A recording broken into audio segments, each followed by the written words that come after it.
ता दरे जाना, हमें अव्वल तो जाना मना है, और गए तो हल्का-ए दर का हिलाना मना है।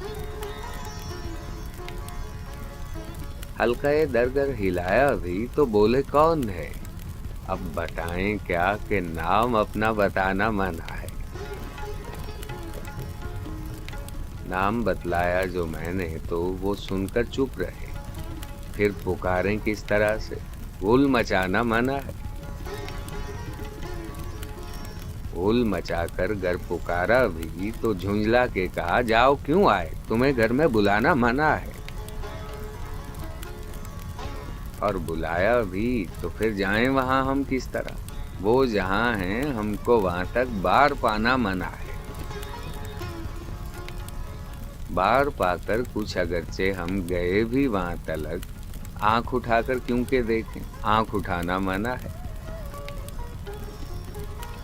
सामने वो भी किसी सूरत से घर आए तो फिर बोलना हंसना तो क्या, वहां मुस्कुराना मना है।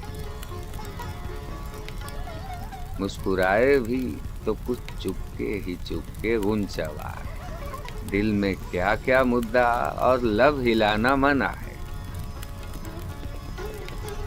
लब हिलाए भी तो की कुछ बात मुंह से और ही, पढ़ना हर मतलब पे शेरे आशिकाना मना है।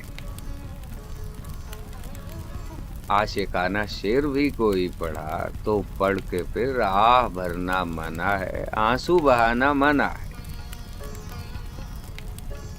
आह भरकर कुछ अगर आंसू बहाए भी तो फिर वो जो दिल की बात है उसका जताना मना है। बात अगर दिल की जताई भी तो फिर होता है क्या? ऐ जफर, ऐसी जगह दिल ही लगाना मना।